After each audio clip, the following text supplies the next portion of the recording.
Welcome in to the Fun Astrology Podcast for Sunday, March 22nd. And I got to tell you, I've even debated whether to play this music. And the only reason I am this morning is because he would have wanted me to.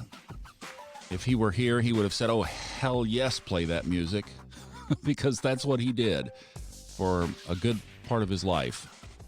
Lost a friend to the COVID-19 coronavirus yesterday. Some of you may have known him or of him. If you've ever been to Vail, Colorado, you know the famous clock tower that stands right there at Bridge Street, Gorsuch.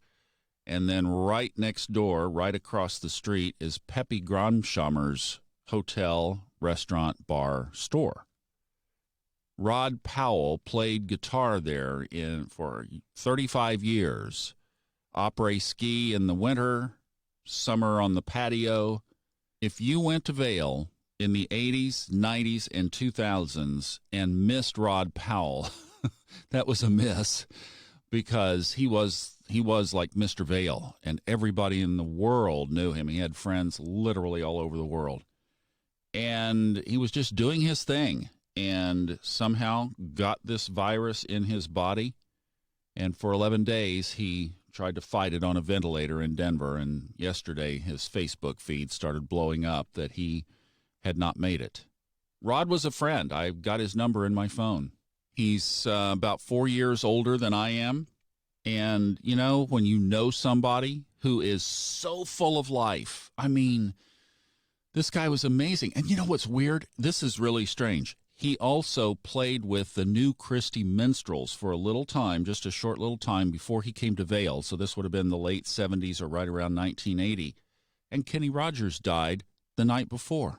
So they probably met in the non-physical ethers and probably said to one another, what are you doing here? What are you doing here? It's like, I don't know. But this one hit me hard. So coming in here and having to talk about what all's going on in the sky is, I got to say, it's a little difficult. But there is something that we need to talk about, because this is a really big day in the sky. Saturn has moved into Aquarius. By the time you are hearing this, it is there. It actually moved in yesterday. And I'm sorry, I didn't report it in the moment because I was just not there. This hit me really, really hard. This is a good friend. You know, this was not just a casual acquaintance. And it's somebody that I've known since the 80s and somebody that's been part of my life for a long, long time. So Saturn in Aquarius is going to paint, hopefully, a little bit of a different picture, although there are some things that we need to note and respect, because there are only two signs in the zodiac. There are two signs on the astrology wheel that are ruled by the same planet. It's Capricorn and its next door neighbor, Aquarius. So Saturn just moved from Capricorn into Aquarius. So it's still at home. You know, normally on here we've talked about when a planet moves from a sign to another sign that generally it's kind of a distempered, uncharacteristic move. I mean, how could it be more different between deep, dark, stinger, passion, Scorpio and Sagittarius? Different as can be. How about Leo and Virgo? Leo, hey, look at me. I'm on stage. World, this is my act. And Virgo, as Steve Forrest said in the book of Earth that I've just completed, Virgos number their socks. It's like, I mean, it's two different characteristics. But when we go from Capricorn to Aquarius, we also change personality. But Saturn is still the ancient ruler of Aquarius. Now, modern astrology, Uranus.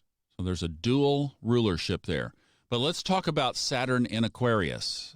Basically moved in around midnight last night, Eastern Time. Saturn takes 28 and a half years to go all the way around, so it's basically 2.5 years per sign. Some of the variable of that depends on the retrogrades, and Saturn will go retrograde. It always goes retrograde late spring, early summer, through the summer, and then turns direct back in the fall. So it goes retrograde May 10. So that's what I've said, is it basically sticks its toe in Aquarius, shows us maybe what some of the characteristics might be.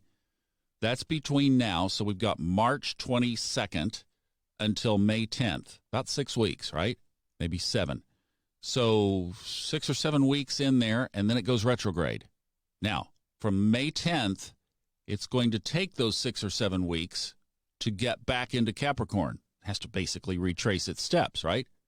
So it will be July 2nd when it goes back into Capricorn. It moves back toward Pluto, that Pluto, until September 29th when it turns direct again. Now, they do not reconjoin. In other words, they do not get back to the same degree. Pluto also turns retrograde this summer, so it's running away from Saturn, and it stays retrograde longer than Saturn does. So they bump up against each other about 3 degrees apart, but they do not conjoin. Then on September 29th, it turns direct again, and it takes all that time to retrace those steps, so it stays in Capricorn until December 16th. You hear people talking about the virus and how long is this going to last and everything. So we do get a change of sign for at least 6 weeks. So Saturn is now in Aquarius, and everybody's wondering, will this subside in the summertime? Well, Saturn, by July 2nd, is back in Capricorn and doesn't come out until December 16th. So I think we have an energy shift now to observe. What happens now? You remember, about a week and a half ago when Saturn went to 29 degrees? And I said, hey, let's just observe what 29 degrees Saturn in Capricorn next to Pluto, following a Saturn-Pluto conjunction, what that looks like. I mean, we get to see every 29 and a half years what Saturn at 29 degrees Capricorn looks like. But what does it look like next to Pluto and Jupiter and Mars being in there as well? Well, I think we saw. And my point was that a lot of astrologers will move a planet into the next sign when it's at 29 degrees. So could it be that for the last week and a half or so, as this virus has just escalated in exponential growth, that we're seeing Saturn in Aquarius? I hope not. But here's another big one that we need to keep our eye on. We've been talking about Uranus-in-Taurus, right? Uranus, the planet of change, in the Taurus, the sign of money. Now, Saturn moves into Aquarius. If you can picture this in your mind, so it's right there at the cusp of Aquarius. And it moves about 1 minute per day. So there are 30 degrees per sign and 60 minutes per degree. Saturn is moving at about 1 minute per day, so it doesn't get to 2 degrees Saturn, if that makes sense. It just stays at 1 degree and clicks off minutes until it goes retrograde. Uranus takes 7 years to go through a sign, so it moves at about, 3 times the speed of Saturn. But for the time that Saturn is in Aquarius, it is going to be technically within a 7-degree orb of Uranus in Taurus.